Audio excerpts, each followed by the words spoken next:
Assalamualaikum warahmatullahi wabarakatuh. Selamat datang kembali di channel Lintas Arwah. Klik subscribe dan aktifkan lonceng notifikasinya supaya kalian tidak ketinggalan kisah-kisah seram berikutnya. Oke, langsung saja kita mulai ceritanya. Rara duduk di sofa apartemennya yang rapi dan modern, menatap layar laptop yang masih menampilkan desain terakhir proyeknya. Cahaya biru dari layar membuat wajahnya tampak pucat. Jemarinya berulang kali memutar cincin tunangan di jari manis, seolah benda kecil itu bisa menahan rasa panik yang terus menekan dadanya. Di luar jendela, lampu-lampu kota berkelip, tapi bagi Rara, semua terasa jauh. Suara kendaraan samar-samar terdengar, namun pikirannya hanya dipenuhi satu kalimat, gagal. Adit berjalan mendekat, meletakkan segelas air di meja. "Ra, sudah cukup, kamu sudah berusaha keras. Klien itu memang sulit, bukan salahmu." Suaranya tenang, tapi Rara hanya menggeleng. "Tidak, Dit, aku yang salah. Aku ceroboh. Aku seharusnya bisa meyakinkan mereka." Suaranya bergetar, matanya tetap terpaku pada layar. "Ini sama seperti dulu. Aku selalu gagal." Adit menarik napas panjang, lalu duduk di sampingnya. Ia mencoba meraih tangan Rara, tapi Rara menyingkirkannya. Air matanya mulai jatuh, membasahi pipi. Suara itu tidak pernah hilang. "Selalu bilang aku tidak becus, tidak berharga." Adit menatapnya dengan cemas, ingin menenangkan, tapi sebelum ia sempat bicara, ponsel di meja berdering. Nama Bude Lastri muncul di layar. Rara menatapnya lama, ragu untuk mengangkat. Tangannya gemetar saat akhirnya menekan tombol hijau. "Rara, nak," suara Bude terdengar bergetar, lirih. "Kakekmu meninggal.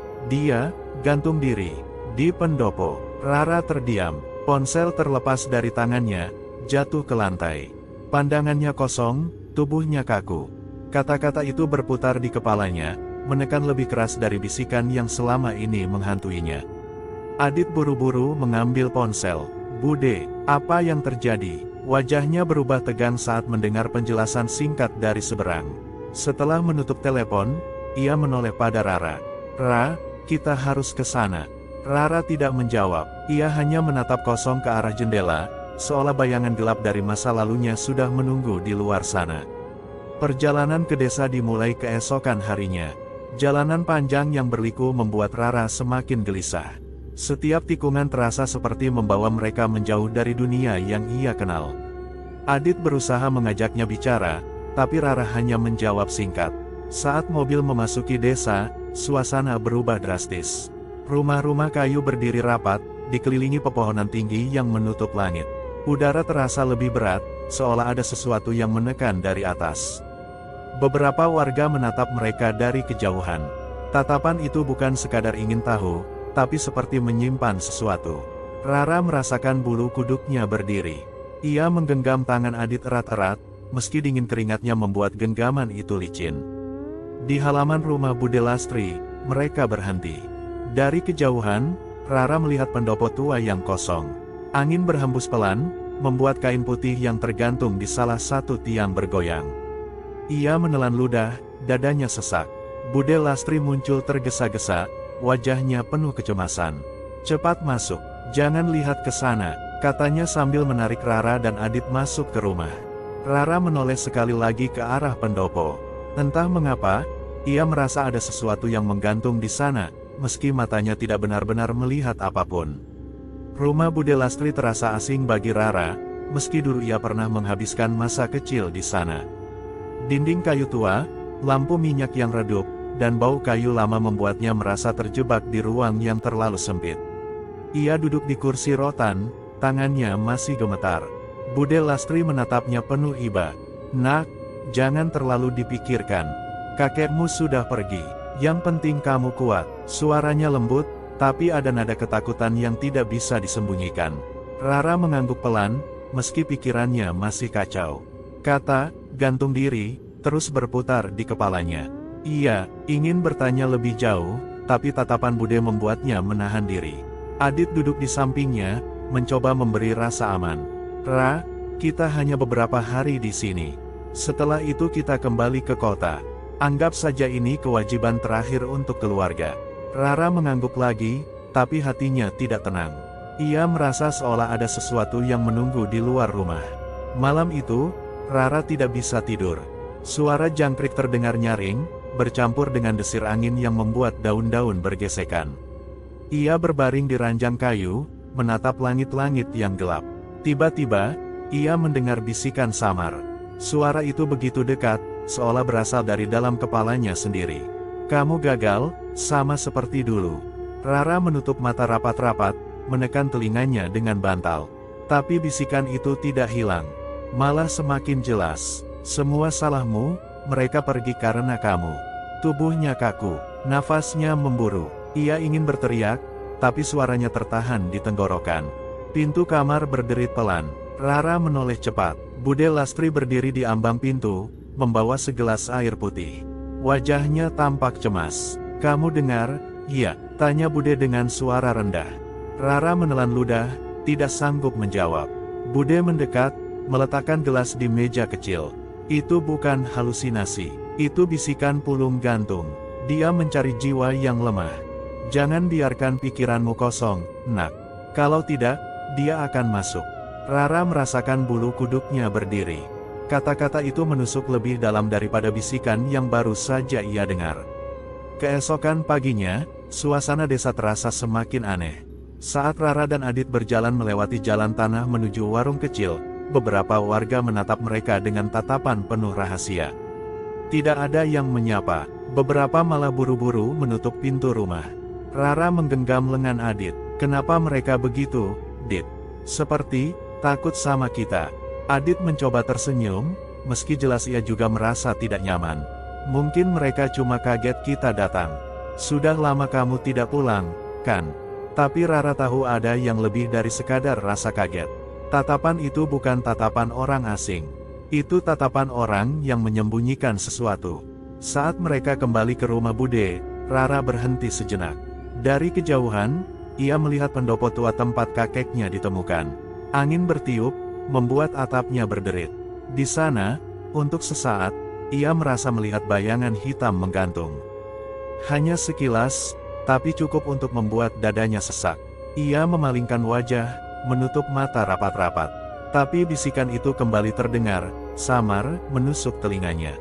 "Ada tali untukmu juga." Hari ketiga di desa, Rara mulai merasa terjebak dalam lingkaran yang menyesakkan. Setiap kali ia melangkah keluar rumah Bude Lastri, tatapan warga selalu mengikuti. Tidak ada senyum, tidak ada sapaan. Hanya mata-mata yang penuh curiga, seolah ia membawa sesuatu yang tidak boleh disentuh. Pagi itu, ia duduk di teras rumah bersama Adit. Udara dingin menusuk kulit, dan kabut tipis masih menggantung di antara pepohonan. Rara menatap pendopo tua di kejauhan. Dari tempatnya duduk, bangunan itu tampak seperti bayangan hitam yang menunggu. "Dit," suaranya pelan, hampir berbisik. "Kamu percaya kakek benar-benar gantung diri?" Adit menoleh, sedikit terkejut dengan pertanyaan itu. "Kenapa kamu tanya begitu?" Rara menggenggam lututnya erat-erat. "Aku kenal kakek. Dia bukan orang yang mudah menyerah. Dia keras, tapi bukan tipe yang akan memilih jalan itu." Adit menghela napas, mencoba menenangkan. "Ra, kadang orang menyimpan hal yang tidak kita tahu. Bisa saja ada beban yang dia pendam." Rara menggeleng cepat. "Tidak, ada yang salah. Aku bisa merasakannya." Siang harinya, Rara memberanikan diri berjalan ke pendopo. Adit sempat melarang, tapi ia bersikeras. Langkahnya berat, setiap papan kayu yang diinjak berderit pelan. Udara di sekitar pendopo terasa lebih dingin dibanding tempat lain. Ia berdiri di tengah ruangan kosong itu, menatap balok kayu di atas kepala. Di sana, tali pernah tergantung. Ia bisa membayangkan tubuh kakeknya terayun pelan, wajahnya membiru. Bayangan itu membuat perutnya mual. Tiba-tiba, ia mendengar suara lirih. Bukan bisikan gaib kali ini, melainkan suara seorang anak kecil dari luar. "Itu tempat orang diambil pulung gantung." Rara menoleh cepat. Seorang bocah berdiri di luar, menatapnya dengan mata lebar. Sebelum Rara sempat bertanya, seorang wanita, mungkin ibunya, menarik bocah itu pergi dengan kasar. "Jangan bicara sembarangan," bentaknya, lalu menutup pintu rumah rapat-rapat. Rara berdiri terpaku. Kata-kata bocah itu berputar di kepalanya. Diambil pulung gantung. Malamnya, Rara membuka lemari tua di kamar kakeknya. Bau kayu lembab menyergap. Di dalamnya, ia menemukan sebuah buku lusuh dengan sampul kulit yang sudah retak. Buku harian. Tangannya gemetar saat membuka halaman pertama. Tulisan tangan kakeknya memenuhi lembaran, sebagian besar berisi catatan tentang desa. Namun semakin ia membaca, semakin gelap isinya. Ada daftar nama-nama warga yang meninggal dengan cara yang sama, gantung diri. Di halaman terakhir, tulisan kakeknya semakin kacau, seperti ditulis dengan tergesa-gesa. Pulung gantung datang lagi. Bola api merah jatuh di atas rumahku. Aku tahu waktuku sudah dekat. Tapi ini bukan pilihanku. Mereka memaksaku. Mereka ingin aku percaya bahwa ini jalan satu-satunya. Rara menutup buku itu dengan cepat, dadanya berdegup kencang. Tangannya dingin, keringat membasahi pelipis. Ia menatap keluar jendela kamar. Di kejauhan, di atas pepohonan, cahaya merah samar melintas cepat, lalu menghilang. Rara menutup mulutnya dengan tangan, menahan teriakan. Ia tahu satu hal, kakeknya tidak mati karena keputusasaan. Ada sesuatu yang lebih gelap, sesuatu yang sedang menunggu giliran berikutnya. Dan entah kenapa, ia merasa giliran itu adalah dirinya. Malam turun cepat di desa. Langit gelap tanpa cahaya lampu kota, hanya bulan pucat yang sesekali tertutup awan. Rumah Bude Lastri diterangi lampu minyak yang redup, membuat bayangan panjang menari di dinding kayu. Rara berbaring di ranjang tua, tapi matanya enggan terpejam. Suara jangkrik dan gesekan daun terdengar jelas, seolah setiap bunyi kecil menembus ke dalam kepalanya. Ia menarik selimut hingga ke dada, mencoba menenangkan diri. Namun semakin ia berusaha, semakin kuat rasa gelisah itu. Ada sesuatu di udara malam itu, dingin yang bukan sekadar dingin, seolah ada mata yang mengawasinya dari kegelapan. Rara menutup mata, berharap bisa tidur. Tapi tiba-tiba, suara samar terdengar. "Kamu gagal." Matanya terbuka lebar. Ia menoleh ke sekeliling kamar, tapi tidak ada siapapun. Nafasnya memburu. "Kamu tidak becus, sama seperti dulu." Suara itu lebih jelas, seperti bisikan yang keluar dari dalam dirinya sendiri. Rara menutup telinga dengan kedua tangan, mengguncang kepalanya. "Tidak, bukan aku, bukan salahku." Suaranya lirih, hampir tak terdengar. Tapi bisikan itu tidak berhenti. "Ada tali untukmu, tali yang menunggu." Rara menahan napas, tubuhnya kaku. Ia menoleh ke jendela. Di luar, di bawah cahaya bulan, ia melihat sesuatu. Bayangan samar, seperti tubuh seseorang yang tergantung di pohon. Tubuh itu terayun pelan, wajahnya tertutup gelap. Rara menjerit kecil, lalu buru-buru menutup mulut dengan tangan. Air matanya mengalir tanpa ia sadari. Pintu kamar terbuka. Adit masuk dengan senter di tangan. Ada apa?" Rara menunjuk ke jendela dengan tangan gemetar. "Dit, di luar, aku lihat dia, kakek." Adit segera menyorotkan senter keluar. Tidak ada apa-apa, hanya pepohonan yang bergoyang pelan diterpa angin. "Tidak ada siapa-siapa, Ra. Kamu cuma lelah," kata Adit, mencoba menenangkannya. Ia duduk di samping Rara, memeluk bahunya. Rara terisak, tubuhnya masih bergetar. "Aku lihat dia, aku lihat sendiri." Suara langkah pelan terdengar dari pintu. Bude Lastri muncul, membawa segelas air putih. Wajahnya tegang, matanya menatap Rara dengan iba. "Tidak ada yang bisa kamu lihat dengan mata telanjang, Nak," ucapnya pelan. "Tapi dia bisa membisikkan sesuatu ke pikiranmu. Dia akan masuk lewat rasa bersalahmu." Rara menatap Bude dengan mata lebar, air mata masih mengalir. Kata-kata itu membuat dadanya semakin sesak. Ia tahu Bude tidak sedang bercanda. Malam itu, meski Adit tetap di sisinya, Rara tidak bisa tidur. Setiap kali ia memejamkan mata, ia merasa ada tali yang melingkar di lehernya, menariknya perlahan ke dalam kegelapan. Malam berikutnya, listrik di desa padam. Rumah-rumah tenggelam dalam kegelapan, hanya diterangi lampu minyak dan cahaya bulan yang pucat. Rara duduk di ruang tengah bersama Adit dan Bude Lastri. Api kecil dari lampu minyak bergetar setiap kali angin masuk lewat celah dinding kayu. Keheningan terasa berat. Rara menatap lantai, mencoba mengatur napas. Tapi pikirannya terus kembali pada bayangan yang ia lihat semalam. Tubuh kakeknya terayun di luar jendela. Ia menggenggam lututnya erat-erat, berusaha menahan rasa takut yang kembali merayap. Tiba-tiba, suara aneh terdengar dari luar. Seperti desis, panjang dan rendah, seolah udara terbakar. Rara mendongak, jantungnya berdegup kencang. "Bude, itu suara apa?" tanya Adit, mencoba terdengar tenang. Bude Lastri berdiri, wajahnya tegang. Ia berjalan ke jendela, lalu berhenti mendadak. Tangannya gemetar saat menunjuk ke langit. "Jangan lihat terlalu lama," katanya cepat. Tapi Rara sudah menoleh. Di langit malam yang gelap, sebuah bola api merah meluncur perlahan, meninggalkan jejak cahaya yang berkilat. Bola itu tidak jatuh seperti meteor, melainkan bergerak pelan, seolah mencari arah. Lalu, dengan gerakan tiba-tiba, ia menukik ke bawah, tepat ke arah rumah Bude Lastri. Rara menahan napas. Cahaya merah itu berhenti di atas atap, berputar sebentar, lalu menghilang begitu saja. Hening, Rara merasakan tubuhnya dingin, seolah darahnya berhenti mengalir. Ia menoleh ke Bude Lastri, mencari jawaban. Bude menutup mata, berbisik lirih. "Itu pulung gantung, pertanda buruk. Kalau bola itu jatuh di atas rumah seseorang, berarti ada jiwa yang akan diambil." Rara menelan ludah, tenggorokannya kering. Kenapa harus di rumah ini?" Suaranya hampir tidak terdengar. Bude menatapnya dengan mata penuh ketakutan.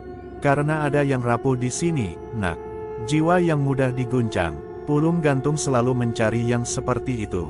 Rara merasa dadanya sesak. Kata-kata itu menusuk langsung ke dalam dirinya.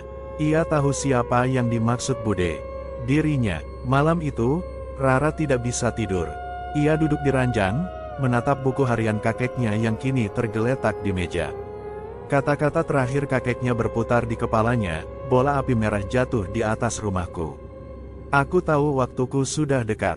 Rara menggenggam buku itu erat-erat, matanya panas oleh air mata. "Kakek, apa yang sebenarnya terjadi?" bisiknya. Dari luar jendela, angin bertiup kencang. Daun-daun berdesir, dan untuk sesaat, Rara mendengar suara samar. "Giliranmu sudah dekat." Rara menutup telinga, tubuhnya gemetar. Tapi suara itu tidak hilang. Malah semakin jelas, seolah berbisik langsung ke dalam pikirannya. Ia menunduk, menekan wajah ke lutut. Tapi di balik kelopak matanya yang terpejam, ia melihat cahaya merah itu lagi, berputar di atas rumah, menunggu. Hujan turun deras malam itu. Atap rumah Bude Lastri berderak, meneteskan air. Di beberapa sudut, Rara duduk di kamar kakeknya, lampu minyak di meja kecil bergetar setiap kali angin menyusup lewat celah jendela. Di hadapannya, buku harian kakek terbuka, halaman-halamannya lembab dan rapuh. Ia menelusuri tulisan tangan yang semakin lama semakin kacau. Catatan-catatan itu bukan lagi sekadar laporan tentang desa, melainkan pengakuan yang penuh ketakutan. "Mereka bilang ini kutukan, tapi aku tahu ini bukan sekadar cerita. Pulung gantung datang setiap kali ada jiwa yang rapuh. Aku melihatnya sendiri, bola api merah, lalu suara-suara yang memanggil. Mereka yang mendengar, akhirnya menyerah." Rara menggigit bibir, matanya berair. Ia bisa merasakan ketakutan kakeknya menular lewat tulisan itu. Halaman berikutnya lebih mengerikan. "Aku mencoba melawan, tapi setiap malam, tali itu muncul di kamarku. Kadang hanya bayangan, kadang terasa nyata di leherku. Aku tahu waktuku semakin dekat. Jika aku pergi, jangan percaya bahwa aku memilihnya. Aku dipaksa." Rara menutup mulut dengan tangan, tubuhnya gemetar. Kata-kata itu seolah ditulis untuk dirinya. Ia teringat bisikan yang ia dengar, bayangan di luar jendela, dan bola api merah yang jatuh di atas rumah. Tiba-tiba, suara berderit terdengar dari langit-langit kamar. Rara mendongak. Balok kayu tua itu bergetar pelan, seolah menahan sesuatu yang berat. Lalu ia melihatnya. Sebuah tali menjuntai perlahan dari atas, turun tepat di depan wajahnya. Ujungnya berayun pelan, seakan menunggu leher yang akan disambut. Rara terlonjak mundur, kursinya terjatuh. Nafasnya tersengal, matanya tak lepas dari tali itu. "Tidak, ini tidak nyata," bisiknya, berusaha meyakinkan diri. Tapi saat ia melangkah mundur, tali itu bergerak sendiri, melingkar ke arahnya. Rara menjerit, tangannya meraih pintu. Ia berlari keluar kamar, hampir menabrak Adit yang baru saja masuk. "Ra, ada apa?" Adit memegang bahunya, mencoba menenangkan. Rara menunjuk ke dalam kamar, suaranya patah-patah. "Tali, ada tali di sana, turun dari langit-langit." Adit segera menyalakan senter dan menyorot ke dalam kamar. Tidak ada apa-apa, hanya kursi terbalik dan buku harian yang terbuka di lantai. "Tidak ada, Ra, kamu cuma ketakutan," kata Adit, meski wajahnya sendiri tampak tegang. Rara menggeleng keras, air matanya jatuh. "Aku lihat sendiri, Dit. Aku lihat." Bude Lastri muncul dari lorong, wajahnya pucat. Ia menatap kamar itu lama, lalu berbisik lirih. Dia sudah mulai menampakkan diri. Pulung gantung sudah memilih. Rara menutup wajah dengan kedua tangan. Kata-kata itu menghantamnya lebih keras daripada apapun. Ia tahu, sejak bola api merah itu jatuh di atas rumah, tidak ada jalan kembali. Pagi itu, hujan semalam meninggalkan jalanan desa yang becek. Rara berdiri di depan rumah Bude Lastri, menatap pendopo tua yang masih terlihat dari kejauhan. Meski matahari sudah naik, bangunan itu tetap tampak kelam, seolah menolak cahaya. Ia menggenggam buku harian kakeknya erat-erat. Semalaman ia tidak bisa berhenti membaca. Nama-nama yang tercatat di dalamnya, warga desa yang meninggal dengan cara yang sama, terus menghantui pikirannya. Jumlahnya terlalu banyak untuk disebut kebetulan. "Ra, kamu yakin mau melakukan ini?" Suara Adit memecah lamunannya. Ia berdiri di samping Rara, wajahnya penuh kekhawatiran. Rara mengangguk pelan. "Aku harus tahu, Dit. Kakek tidak mungkin sendirian. Ada sesuatu yang disembunyikan di desa ini." Adit menghela napas, lalu menepuk bahunya. "Baiklah, tapi kita lakukan pelan-pelan. Jangan sampai bikin orang curiga." Mereka berjalan menyusuri jalan desa. Beberapa warga yang mereka lewati hanya menatap sekilas, lalu buru-buru menunduk. Rara merasakan tatapan itu menusuk, seolah semua orang tahu sesuatu yang tidak boleh ia ketahui. Di warung kecil dekat balai desa, Rara mencoba membuka percakapan dengan seorang ibu parubaya yang sedang menata dagangan. "Bu, saya Rara, cucu Pak Wiryo." Ibu itu terdiam sejenak, lalu tersenyum kaku. "Oh, iya. Turut berduka, Nak." Rara menelan ludah, lalu memberanikan diri. "Saya dengar, beberapa orang di desa ini juga meninggal dengan cara yang sama." "Apa benar begitu?" Wajah ibu itu langsung berubah. Senyumnya hilang, matanya gelisah. Ia menunduk, pura-pura sibuk merapikan barang. "Saya tidak tahu, Nak. Jangan tanya hal itu. Lebih baik kamu cepat kembali ke kota." Rara ingin bertanya lagi, tapi Adit menarik lengannya pelan. "Sudah, Ra, jangan dipaksa." Mereka meninggalkan warung itu dalam diam. Rara menoleh sekali lagi, dan melihat ibu itu menutup pintu warung rapat-rapat, seolah takut ada yang mendengar. Siang menjelang sore, Rara dan Adit kembali ke rumah Bude Lastri. Rara duduk di kamar, membuka kembali buku harian kakeknya. Ia menemukan catatan yang lebih tua, ditulis dengan tulisan tangan yang masih rapi. Dulu, ada seorang pemimpin adat yang membuat perjanjian. Katanya, pulung gantung bisa ditenangkan dengan pengorbanan. Sejak saat itu, setiap kali bola api merah muncul, selalu ada yang dipilih. Tidak ada yang berani melawan. Rara menutup buku itu dengan cepat, jantungnya berdegup kencang. Pemimpin adat, kata-kata itu membuat pikirannya langsung tertuju pada satu nama, Arjo. Ia menatap keluar jendela. Di kejauhan, ia melihat sosok Arjo berjalan melewati jalan desa, disambut dengan hormat oleh beberapa warga. Dari cara mereka menunduk, jelas ia masih memegang kuasa. Rara menggenggam buku itu lebih erat. Ada sesuatu yang disembunyikan Arjo. Dan ia yakin, kakeknya tahu terlalu banyak sebelum akhirnya dipilih. Sore itu, langit desa berwarna kelabu. Rara duduk di ruang tengah rumah Bude Lastri, memandangi buku harian kakeknya yang terbuka di pangkuan. Kata-kata tentang perjanjian lama dan pengorbanan terus berputar di kepalanya. Ia ingin membicarakannya dengan Adit, tapi sejak pagi Adit terlihat gelisah, seolah menyimpan sesuatu. "Aku mau bicara dengan Pak Arjo," kata Adit akhirnya, sambil merapikan kemejanya. Rara menoleh cepat. "Untuk apa?" Dit, jangan. Dia bagian dari semua ini. Aku yakin. Adit menghela napas, mencoba menenangkan. Ra, kita butuh penjelasan yang masuk akal. Kamu sudah terlalu terbebani. Mungkin semua ini hanya karena kamu terlalu lelah. Arjo bisa memberi jawaban. Rara menggenggam tangannya erat. Jangan percaya dia. Kakek menulis tentang pemimpin adat yang membuat perjanjian. Itu pasti Arjo. Adit menatapnya lama, lalu melepaskan genggaman itu. Aku harus tahu sendiri. Rara menunggu dengan gelisah. Hujan tipis mulai turun, menambah dingin yang menusuk. Ia duduk di dekat jendela, menatap jalan desa yang sepi. Setiap menit terasa panjang. Akhirnya, ia melihat Adit berjalan pulang. Wajahnya tampak serius, tapi bukan lega, lebih seperti seseorang yang baru saja diyakinkan pada sesuatu yang salah. Apa yang dia bilang? Tanya Rara cepat, berdiri menyambutnya. Adit menaruh payung di sudut ruangan, lalu duduk. Pak Arjo bilang, semua ini hanya cerita lama. Tidak ada kutukan. Kakekmu, mungkin memang sudah terlalu lelah. Itu saja. Rara membeku. Kamu percaya itu? Adit menatapnya, ragu sejenak. Ra, aku lihat sendiri kamu ketakutan setiap malam. Kamu dengar suara-suara, kamu lihat bayangan. Mungkin ini bukan tentang kutukan. Mungkin ini tentang kamu. Kata-kata itu menusuk lebih dalam daripada bisikan gaib manapun. Rara mundur selangkah, matanya panas oleh air mata. Jadi kamu pikir aku gila? Bukan begitu, Adit buru-buru menjawab. Aku khawatir. Aku tidak mau kamu tenggelam dalam hal-hal yang tidak nyata. Rara menggeleng, keras. Tidak nyata, Dit. Aku lihat tali itu dengan mataku sendiri. Aku dengar bisikan itu. Kakek menulis semuanya. Kamu pikir aku mengada-ada? Adit terdiam, wajahnya penuh dilema. Malam itu, Rara duduk sendirian di kamar.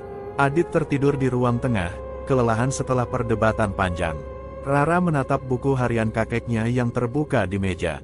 Di halaman terakhir, ada kalimat yang sebelumnya luput dari perhatiannya. Tulisan itu samar, hampir pudar. Jika ada yang menyangkal, berarti dia sudah berada di pihak mereka. Rara menutup buku itu dengan cepat, tubuhnya gemetar. Ia menoleh ke arah pintu, tempat Adit berbaring di luar. Kata-kata itu bergaung di kepalanya, membuat dadanya semakin sesak. Apakah Adit masih di sisinya, atau perlahan ditarik ke sisi lain? Malam itu, hujan turun lagi. Rara duduk di kamar dengan lampu minyak yang redup. Adit tertidur di ruang tengah, kelelahan setelah perdebatan panjang. Rara menatap buku harian kakeknya yang terbuka di meja.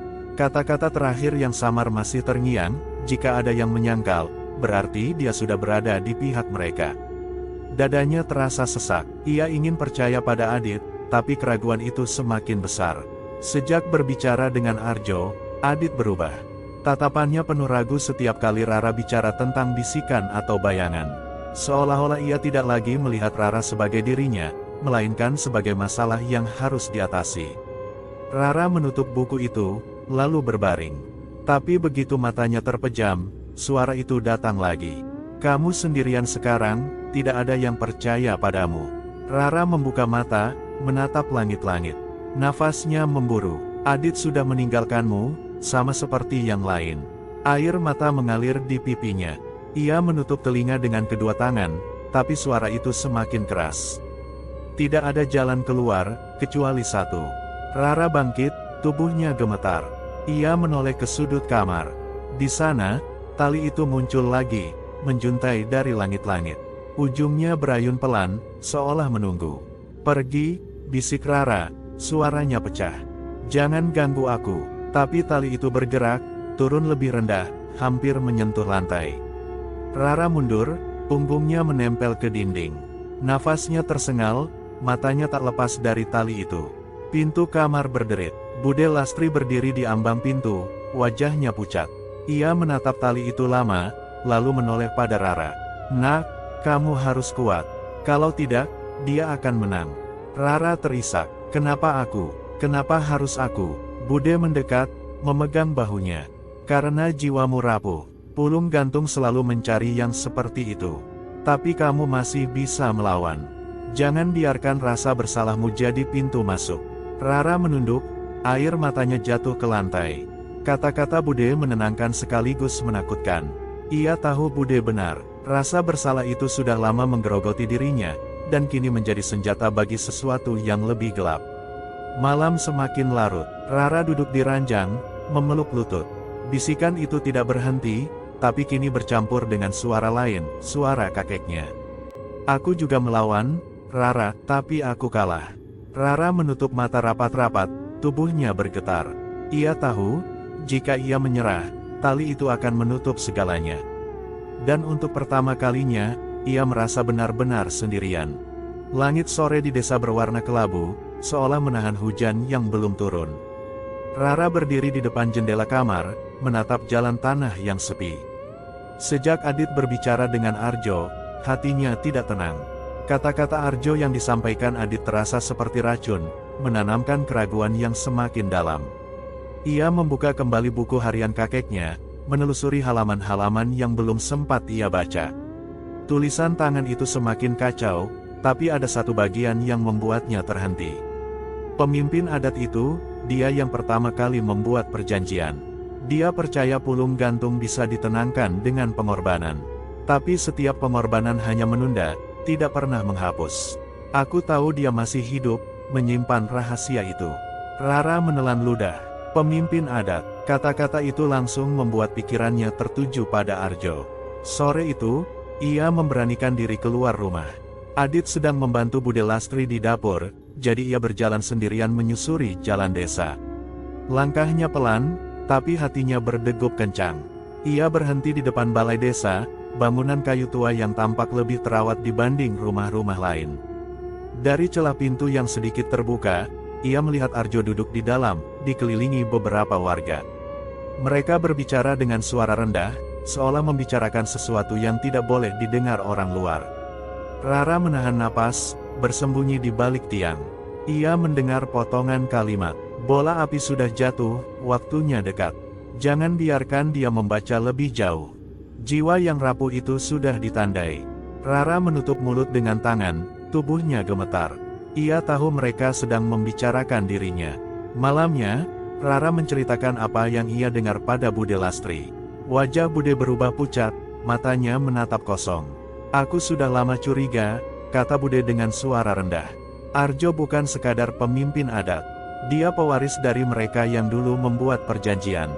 Dia tahu cara menjaga kutukan tetap hidup. Dan dia butuh korban." Rara merasakan dingin menjalar ke seluruh tubuhnya. "Kenapa harus aku?" Bude menatapnya penuh iba. "Karena kamu lemah, nak. Karena rasa bersalahmu membuatmu mudah ditarik. Mereka percaya kamu adalah pengganti yang sempurna." Rara menunduk, air matanya jatuh. Kata-kata itu menusuk lebih dalam daripada bisikan gaib. Ia tahu Bude tidak bermaksud menyakitinya, tapi kebenaran itu terlalu berat. Malam semakin larut. Rara duduk di ranjang, memeluk lutut. Dari luar jendela, ia melihat cahaya merah samar melintas di langit, lalu menghilang. Bisikan itu kembali, lebih jelas dari sebelumnya. "Kamu tidak bisa lari, waktumu sudah dekat." Rara menutup mata rapat-rapat, tubuhnya bergetar. Kini ia tahu, bukan hanya kutukan yang mengejarnya, tapi juga manusia, Arjo, yang siap menyeretnya ke dalam kegelapan. Malam itu, desa tenggelam dalam keheningan yang ganjil. Angin berhenti bertiup, seolah seluruh udara menahan napas. Rara berdiri di depan jendela kamar, menatap ke arah pendopo tua yang samar terlihat di kejauhan. Ada cahaya redup berkelip dari dalamnya, seperti nyala api yang berusaha menembus kegelapan. "Ra, jangan keluar malam ini," suara Bude Lastri terdengar dari belakang. Nada suaranya penuh kecemasan. "Aku dengar mereka berkumpul di pendopo. Itu bukan untuk kebaikanmu." Rara menoleh, wajahnya pucat. "Aku harus tahu, Bude. Kalau aku diam saja, mereka akan terus menganggap aku korban berikutnya." Adit yang sejak tadi duduk di kursi akhirnya berdiri. "Aku ikut. Aku tidak akan biarkan kamu sendirian." Bude Lastri menghela napas panjang, lalu mengambil seikat daun kering dari lemari tua. "Kalau begitu, bawa ini. Bacalah doa yang kakekmu tulis di buku itu. Itu satu-satunya pelindung yang kita punya." Pendopo tua itu tampak lebih menyeramkan dari dekat. Kayu-kayunya berderit pelan, dan udara di sekitarnya terasa lebih dingin dibanding tempat lain. Dari celah dinding, cahaya api menari, disertai suara-suara rendah yang terdengar seperti mantra. Rara melangkah pelan, jantungnya berdegup kencang. Adit berjalan di sampingnya, sementara Bude Lastri mengikuti dari belakang, menggenggam doa yang ia hafal dengan bibir bergetar. Saat mereka tiba di pintu, pemandangan di dalam membuat Rara menahan napas. Arjo berdiri di tengah pendopo, dikelilingi beberapa warga yang wajahnya kosong, seolah berada dalam keadaan trans. Di hadapannya, sebuah boneka jerami berdiri tegak, lehernya dililit tali. Sesajen sederhana tergeletak di lantai, nasi, bunga, dan darah ayam yang masih segar. Arjo mengangkat tangannya tinggi-tinggi, suaranya berat dan penuh keyakinan. Wahai pulung gantung, terimalah persembahan ini. Bawalah jiwa yang lemah, agar desa ini tetap selamat. Rara merasakan tubuhnya gemetar. Kata-kata itu jelas ditujukan padanya. Adit melangkah maju, suaranya lantang. Hentikan, Pak Arjo. Ini gila, tidak ada yang namanya kutukan. Kakek Rara tidak memilih mati, kamu yang memaksanya. Arjo menoleh, senyum tipis muncul di wajahnya. Kamu tidak mengerti, nak. Ini bukan tentang pilihan, ini tentang keseimbangan. Jiwa yang rapuh harus diserahkan, atau semuanya akan hancur. Tatapannya beralih pada Rara, dan dia adalah yang paling rapuh di antara kita. Rara mundur selangkah, dadanya sesak. Bisikan itu kembali terdengar, kali ini lebih keras, bercampur dengan suara Arjo. Kamu lemah, kamu gagal, waktumu sudah tiba. Bude Lastri maju, suaranya bergetar tapi tegas. Ia mulai melantunkan doa dari buku harian kakek. Kata-kata itu terdengar patah-patah, tapi setiap suku kata membuat udara di pendopo bergetar. Arjo mendengus, wajahnya berubah tegang. Boneka jerami di depannya tiba-tiba bergerak, tali di lehernya menegang sendiri, seolah ada kekuatan tak terlihat yang mengendalikannya. Rara menutup telinga, berusaha melawan bisikan yang semakin menusuk. Tapi matanya tak bisa lepas dari tali itu, tali yang kini tampak hidup, berayun ke arahnya. Pendopo tua itu dipenuhi cahaya api yang bergetar, menimbulkan bayangan panjang di dinding kayu. Rara berdiri di tengah, tubuhnya gemetar, sementara tali yang tergantung di atas kepala berayun pelan, seolah menunggu. Arjo menatapnya dengan senyum tipis. Kamu sudah dipilih, Rara. Jiwa rapuhmu adalah persembahan yang sempurna. Denganmu, desa ini akan selamat. Rara menggeleng, air matanya jatuh. Kakekku juga dipaksa, dia tidak memilih mati. Kamu yang menyeretnya. Arjo tertawa rendah, suaranya dingin. Dia lemah, sama sepertimu. Aku hanya membuka jalan, pulung gantung yang mengambil sisanya. Bisikan itu kembali, lebih keras dari sebelumnya. Kamu gagal, kamu tidak berharga, biarkan saja, akhiri semua. Rara menutup telinga, tubuhnya bergetar. Diam, aku tidak mau dengar. Adit melangkah maju, wajahnya tegang. Pak Arjo, hentikan, ini bukan tradisi, ini pembunuhan. Arjo menoleh padanya, tatapannya tajam. Kamu tidak mengerti, nak. Logika tidak bisa melawan kutukan. Kalau dia tidak diserahkan, desa ini akan terus dihantui. Kamu ingin semua orang mati.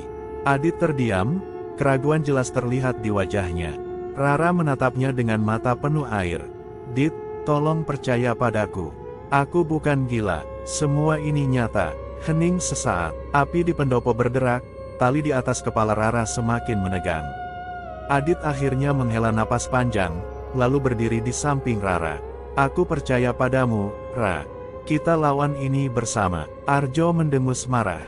Ia mengangkat boneka jerami di tangannya, lalu menunjukkannya ke arah Rara. Tali di leher boneka itu tiba-tiba bergerak sendiri, melilit lebih kencang, dan di saat yang sama, Rara merasakan tekanan dingin di lehernya. Rara tercekik, tangannya meraih leher kosong yang seolah dililit sesuatu. Nafasnya tersengal, matanya melebar. Bude Lastri maju, suaranya lantang meski bergetar. Ia melantunkan doa dari buku harian kakek, kata-katanya menusuk udara, membuat api di pendopo bergetar lebih keras. Arjo berteriak, wajahnya berubah liar. Tidak, jangan ganggu ritual ini. Boneka jerami di tangannya tiba-tiba bergerak sendiri, tali di lehernya melilit balik ke arah Arjo. Ia terhuyung, Tangannya berusaha melepaskan lilitan yang semakin kencang. Tidak, aku tidak mau. Teriaknya, matanya melotot ketakutan. Rara menatapnya dengan air mata bercampur amarah. Kamu yang lemah, Arjo. Bukan aku. Aku tidak akan menyerah pada rasa bersalahku lagi. Dengan teriakan itu, lilitan di leher Arjo semakin kencang. Ia meronta, lalu roboh di lantai, tubuhnya kaku. Tali yang tergantung di atas kepala Rara tiba-tiba jatuh ke lantai, tepat di samping kakinya. Rara menatapnya lama, lalu menghela napas berat. Aku tidak akan membiarkan mereka mengambil kita, Dit. Kita akan melawan, katanya pelan, tapi penuh tekad. Adit meraih tangannya, menggenggam erat. Api di pendopo meredup, meninggalkan keheningan yang menekan. Pagi itu, desa terasa berbeda. Hujan semalam meninggalkan genangan di jalan tanah, dan udara dipenuhi keheningan yang aneh. Tidak ada suara ayam berkokok, tidak ada anak-anak berlarian. Semua orang seolah menahan diri, menunggu sesuatu yang belum jelas. Rara berdiri di depan rumah Bude Lastri, menatap pendopo tua yang kini kosong. Kayu-kayunya basah, dan bekas api ritual masih terlihat di lantai. Di sana, Arjo tumbang semalam, tubuhnya tergeletak dengan mata melotot ketakutan. Kini, hanya sisa abu dan tali yang terputus yang tersisa. Beberapa warga berkumpul di sekitar pendopo, wajah mereka pucat. Tidak ada yang berani bicara keras. Mereka hanya saling berbisik, tatapan mereka penuh rasa bersalah. Bude Lastri berdiri di samping Rara, suaranya pelan. Mereka tahu, Nak, mereka tahu selama ini Arjo yang menjaga kutukan itu tetap hidup. Tapi mereka diam, karena takut. Rara menelan ludah, dadanya sesak. Kalau begitu, mereka semua ikut bersalah. Bude mengangguk pelan. Ketakutan membuat orang rela menutup mata. Bahkan jika itu berarti mengorbankan orang lain. Adit mendekat, wajahnya lelah tapi tegas. Ra, kita tidak bisa tinggal di sini lebih lama. Desa ini harus menghadapi sendiri akibatnya. Yang penting, kamu selamat. Rara menoleh padanya, matanya masih menyimpan keraguan. Tapi kutukan itu, apakah benar-benar berhenti? Adit terdiam sejenak, lalu menatapnya dalam. Aku tidak tahu, tapi aku percaya kamu lebih kuat sekarang. Itu yang membuat perbedaan. Rara menunduk, menggenggam tangannya erat. Kata-kata itu menenangkan, tapi jauh di dalam dirinya, bisikan itu belum sepenuhnya hilang. Siang menjelang sore, warga desa akhirnya berkumpul di balai desa. Mereka membawa tubuh Arjo, menutupinya dengan kain putih. Tidak ada upacara besar, hanya keheningan yang berat. Seorang tetua desa berbicara singkat, suaranya bergetar. Kita sudah terlalu lama hidup dalam ketakutan. Arjo memilih jalan yang salah, dan kita membiarkannya. Mulai hari ini, kita harus berhenti menyerahkan jiwa-jiwa kita pada kegelapan. Rara mendengarkan dari kejauhan. Kata-kata itu terdengar mulia, tapi hatinya tidak sepenuhnya percaya.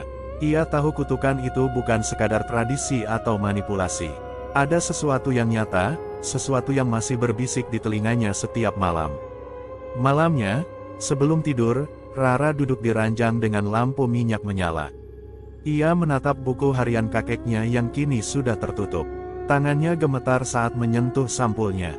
Aku sudah melawan, Kek, bisiknya lirih. Tapi aku tidak tahu apakah ini benar-benar berakhir. Dari luar jendela, angin bertiup pelan.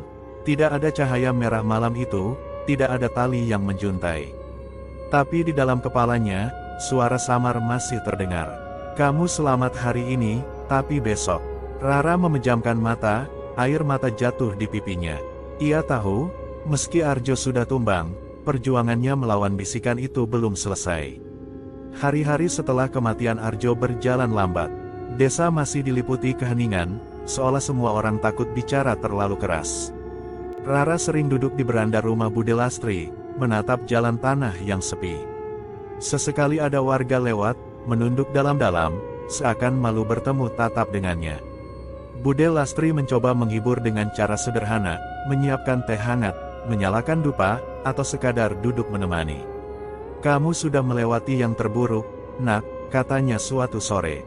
Sekarang waktunya kamu belajar memaafkan dirimu sendiri. Rara menatap cangkir di tangannya, uapnya mengepul tipis. Aku tidak tahu bagaimana caranya, Bude. Suara itu masih ada, kadang pelan, kadang keras. Tapi tidak pernah benar-benar hilang. Bude mengangguk pelan. Suara itu akan selalu mencoba kembali. Tapi kamu bisa memilih untuk tidak mendengarkannya. Malam itu, Rara duduk di kamar dengan lampu minyak menyala. Adit masuk, membawa selimut. Ia duduk di samping Rara, menatapnya dengan lembut. "Ra, aku minta maaf," katanya lirih. "Aku sempat ragu padamu. Aku hampir percaya pada Arjo. Kalau aku terus begitu, mungkin aku akan kehilanganmu." Rara menoleh, matanya berkaca-kaca. "Aku juga takut kehilanganmu, Dit. Tapi aku tidak bisa melawan ini sendirian." Adit menggenggam tangannya erat. "Kamu tidak sendirian. Aku di sini. Kita akan hadapi bersama, apapun yang terjadi."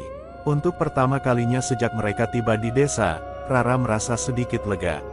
Ada kehangatan di genggaman itu, meski dingin masih menyelinap dari luar. Keesokan harinya, mereka bersiap kembali ke kota. Barang-barang sudah dikemas, dan mobil menunggu di halaman. Warga desa berdiri di kejauhan, menatap mereka pergi. Tidak ada yang berani mendekat, tapi tatapan mereka penuh rasa bersalah dan harapan. Rara menatap mereka sebentar, lalu masuk ke mobil. Saat kendaraan mulai bergerak, ia menoleh ke belakang. Pendopo tua itu semakin jauh, tapi bayangannya tetap melekat di benaknya. Ia menarik napas panjang, mencoba menenangkan diri. "Aku akan berdamai dengan masa laluku," bisiknya pelan, hanya untuk dirinya sendiri.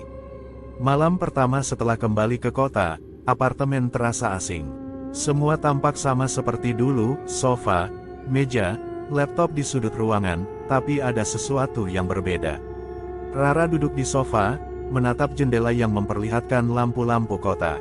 Adit duduk di sampingnya, merangkul bahunya. "Kita sudah pulang, Ra. Semua sudah selesai." Rara mengangguk, tapi dalam hatinya ia tahu, tidak ada yang benar-benar selesai. Bisikan itu masih ada, samar, bersembunyi di sudut pikirannya. "Kamu selamat hari ini, tapi besok." Rara memejamkan mata, menahan air mata. Ia tahu perjalanan melawan kegelapan dalam dirinya belum berakhir. Tapi kali ini, ia tidak lagi sendirian. Perjalanan kembali ke kota terasa panjang.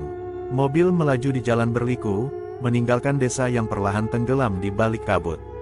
Rara duduk diam di kursi penumpang, menatap keluar jendela. Sawah, hutan, dan bukit berganti menjadi gedung-gedung tinggi yang berkilau. Tapi hatinya tetap berat, seolah sebagian dirinya tertinggal di pendopo tua itu. Adit sesekali meliriknya, "Kita sudah jauh dari sana, Ra. Semua sudah selesai." Rara hanya mengangguk. Ia ingin percaya, tapi bisikan samar masih berputar di kepalanya.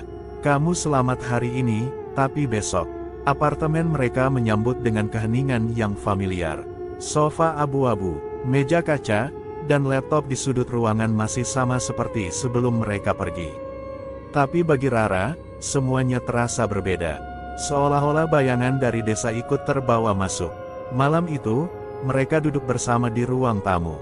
Adit menyalakan televisi, mencoba mencairkan suasana.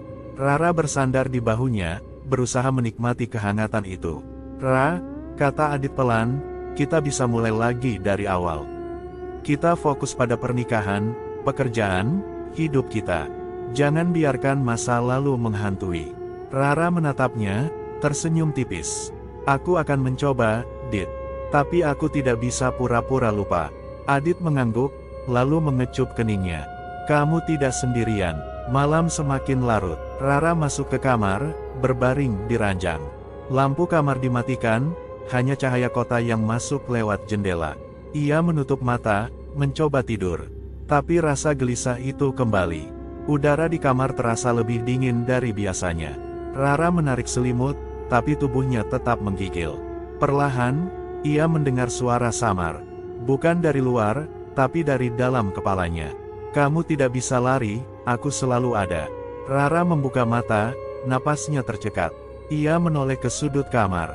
Gelap, tidak ada apa-apa. Ia memejamkan mata lagi, mencoba menenangkan diri. Tapi kali ini, ia mendengar bunyi lain, suara gesekan halus, seperti tali yang ditarik perlahan. Keesokan paginya, Rara bangun lebih awal. Ia berjalan ke ruang tamu, mencoba menenangkan diri dengan secangkir kopi. Tapi saat ia menoleh ke arah jendela, tubuhnya membeku. Di sudut ruangan, dekat tiang penyangga, sesuatu tergantung. Sebuah tali, menjuntai pelan, berayun seolah baru saja digunakan. Rara menatapnya lama, tubuhnya kaku. Tidak ada suara, tidak ada bayangan lain. Hanya tali itu, diam tapi penuh ancaman. Adit keluar dari kamar, menguap. Ada apa? Rara tidak menjawab, matanya tetap terpaku pada tali itu. Dalam hatinya, ia tahu satu hal, mereka mungkin sudah meninggalkan desa, tapi kutukan itu tidak pernah benar-benar tertinggal. Ia telah membawanya pulang. Beberapa minggu setelah kembali ke kota, hidup Rara dan Adit perlahan kembali ke rutinitas. Pekerjaan, rapat, dan hiruk-pikuk jalanan membuat mereka seolah bisa melupakan desa yang jauh di belakang. Tapi bagi Rara, bayangan itu tidak pernah benar-benar hilang. Ia sering terbangun di tengah malam, keringat dingin membasahi tubuhnya. Kadang ia mendengar suara samar di telinganya, kadang ia melihat tali berayun di sudut kamar. Adit selalu menenangkannya, memeluk erat, berkata itu hanya mimpi buruk. Tapi Rara tahu, ada sesuatu yang lebih dari sekadar mimpi. Suatu malam, ia duduk sendirian di ruang tamu. Lampu kota berkelip di luar jendela, tapi ruangan terasa terlalu sunyi. Ia membuka buku harian kakeknya lagi, meski sudah berulang kali membacanya. Di halaman terakhir, tulisan samar itu seolah semakin jelas. Kutukan ini tidak berhenti dengan satu korban. Ia akan terus mencari, selama masih ada jiwa yang rapuh. Rara menutup buku itu dengan cepat, dadanya sesak. Ia menoleh ke arah jendela, dan untuk sesaat, ia melihat pantulan dirinya. Tapi pantulan itu tidak sama, wajahnya tampak lebih pucat, matanya kosong, dan di lehernya ada bayangan tali yang melingkar. Ia terlonjak mundur, menutup mulut dengan tangan. Saat ia menoleh lagi, pantulan itu sudah hilang. Hanya dirinya sendiri yang kembali menatap dari balik kaca. Keesokan paginya, Adit berangkat kerja lebih awal. Rara sendirian di apartemen. Ia mencoba menenangkan diri dengan menyalakan musik, membuat kopi, dan membuka laptop. Tapi saat ia berjalan ke dapur, langkahnya terhenti. Di ruang tamu, tepat di atas sofa, sebuah tali tergantung dari langit-langit. Ujungnya berayun pelan, seolah baru saja diturunkan. Rara berdiri kaku, tubuhnya gemetar. Ia ingin berteriak, tapi suaranya tercekat, nafasnya pendek, jantungnya berdegup kencang. Bisikan itu kembali, kali ini lebih jelas daripada sebelumnya. Kamu bisa melawan, atau kamu bisa menyerah. Pilihannya selalu ada di tanganmu. Air mata mengalir di pipinya. Ia menutup mata, mencoba mengusir suara itu. Tapi semakin ia menolak, semakin kuat bisikan itu menekan. Ketika Adit pulang sore itu, ia menemukan Rara duduk di lantai, menatap kosong ke arah tali yang kini sudah hilang. Tidak ada apa-apa di sana, hanya langit-langit polos. "Ra, kamu baik-baik saja?" tanya Adit, suaranya penuh cemas. Rara menoleh perlahan, matanya merah. Ia tersenyum tipis, senyum yang lebih menyeramkan daripada menenangkan. "Aku baik-baik saja, Dit. Aku hanya belajar berdamai." Adit memeluknya erat, mencoba memberi rasa aman. Tapi di balik pelukan itu, Rara masih bisa mendengar suara samar, berbisik lembut di telinganya. Tali itu tidak pernah benar-benar hilang. Dan itulah kisah horor malam ini. Percaya atau tidak, semua kembali pada diri kita masing-masing. Sampai jumpa di cerita horor berikutnya. Wassalamualaikum warahmatullahi wabarakatuh.